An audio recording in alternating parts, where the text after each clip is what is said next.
Daar's hy, welkom by vanoggend se vragmotor geselsie. Praat vanoggend hier met julle pad Hoedspruit toe hier in die lieflike Bosveld. Kyk jy daai pragtige sonsopkoms. Wat 'n voorreg is dit nie om te leef in 'n dag soos vandag nie. Ja, kom ons praat bietjie die ZR boervolk se groepe. Ons het baie groepe en nie almal wil altyd betrokke raak op meestal van die groepe nie. So daarvoor soos basiese kommunikasie, maar deur middel van e-pos. Maar vir die wat wel op groepe wil wees en betrokke wil raak by daai groepe, daar is 'n magdom van groepe. Ek dink daar's iets soos 52 as ek reg onthou. En dit raak verskillende fasette. Dit is van boer wees tot ons onderwys, ons landbou gedeelte. Daar is 'n klomp goed waar jy kan betrokke raak en jou stem kan laat hoor om te help bou aan dit wat verlore was. Nou, hierdie groepe is slegs daar vir die ZR boervolk wat ontvoeg het, en as jy al jou dokumentasie suksesvol geteken is en klaar afgehandel is, dan sal hoofkantoor jou by daai groepe bysit en dan kan jy saam begin praat oor wat in jou boerehart aangaan. Daar soos vir die wat nog nie ontvoeg het nie, is daar so 'n paar groepe waarop jy deel kan neem. Van hulle is inligtingsgroepe en van hulle is groepe waar jy kan praat en vra, dan leer almal saam.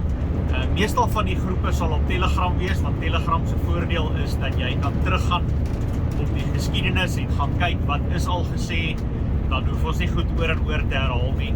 Dit is maar net 'n baie maklike platform basies om te gebruik.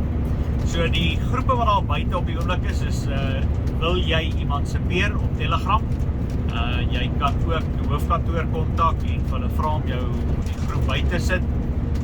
Jy kan ook op ons webwerf gaan kyk, zrboervolk.com.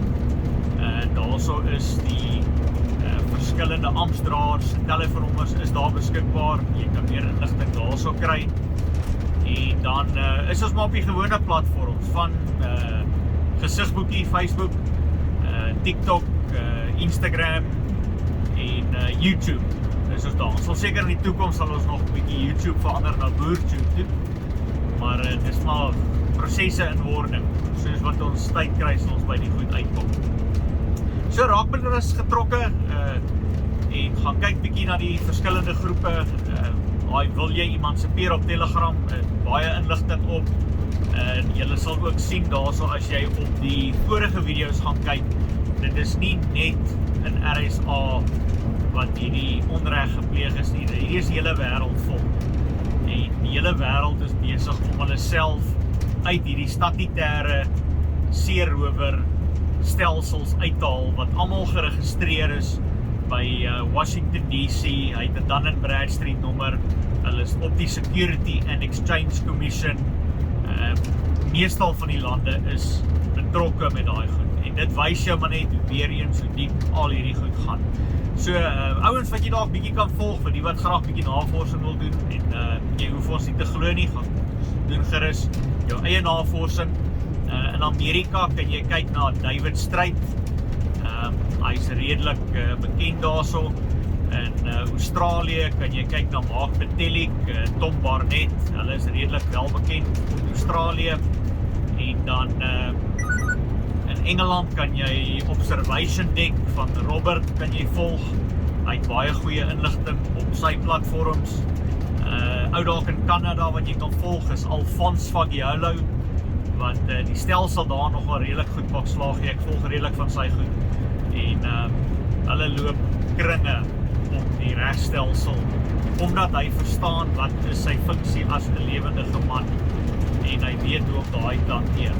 Dis dalk 'n ander ding waar ons ook bietjie kan praat, en dit is mans en vrouens moet begin besef, jy gaan nie met 'n teelepeltjie gevoer word nie. Daar is 'n magdom van inligting daar buite en die onus berus op jou om jouself kundig te maak in hierdie omstandighede en om te weet waarvan jy praat. Nou jy's nie alleen nie. As jy jouself vervoeg, dan word jy weer 'n ZR burger en jy geniet dan ook diplomatiese status. Jy kry 'n nuwe ID en die voor- en voordeel dalk wat ons stelsel bo die ander trek wat hulle self ontvoeg. Want jy moet onthou, die oomblik as jy jouself losmaak van RSA se korporasie, is jy basies dan weer 'n lewendige man of 'n lewendige vrou. Nou, dit het sekere voordele, maar dit het sekere nadele ook. As jy nie 'n regmatige jurisdiksie het waaronder jy gaan val nie, dan is jy basies in niemand se land nie. Nou, dis nog steeds goed om lewendig te wees. Ek sê nie, raai jou nie af om jouself nie te ontvoeg as jy nie deel is van die boervolk nie. Daar is swart stamme wat dit ook kan doen. En sodoende kom jy vry van hierdie bestel en hulle jurisdiksie wat basies 'n de facto korporasie is, en jy word weer geken as 'n lewendige man en 'n lewendige vrou. Nou, die ZAR se dokumentasie wat in al die instansies wat nodig was, gerig is, en dit word met tyd word dit opgedateer soos wat ons nuwe goed bysit. Daai dokumentasie sê uitdruklik dat die ZAR boervolk behou die reg voor om RSA se stelsel te gebruik tot hulle voordeel tot tyd en wyl die ZAR se stelsel weer op die been is. So jy kan nog steeds jou RSA dokumentasie gebruik as jy dan nog nie presies weet hoe om jouself te verdedig as 'n lewendige man of 'n lewendige vrou nie. En dit is die voordeel wat die boervolk het bo enigiemand anders wat emansipeer. Jy is nie alleen nie. Jy het 'n wettiglike hof wat agter jou staan wat vir jou werk. En ons werk, soos julle weet, nie met prokureurs en advokate nie. Jy staan as 'n lewendige soewereine man of vrou, staan jy voor 'n lewendige hof. En as dit dan die groot sake begin raak, dan kan ons 'n jury van 12 inroep. En al 12 van hulle moet jou skuldig bevind. As een van hulle jou onskuldig bevind, is jy onskuldig. So, baie eenvoudige proses. Ons het al klaar gewys, dit werk baie goed. En die hof hoor, snaaks genoeg, die boervolk lyk my as redelike getroue en goed gemanierde mans en vrouens, want daar is oor die algemeen nie baie sake wat in ons hof aangehoor word nie. Daar so hier en daar goed wat gehanteer word, maar niks buitengewoons of snaaks nie. So, raak ontvoeg, kom uit daai dooie Vatikaanstelsel uit en neem jou volkereg op en staan weer trots as deel van die ZAR boervolk. Seën vrede, als dit mooi is.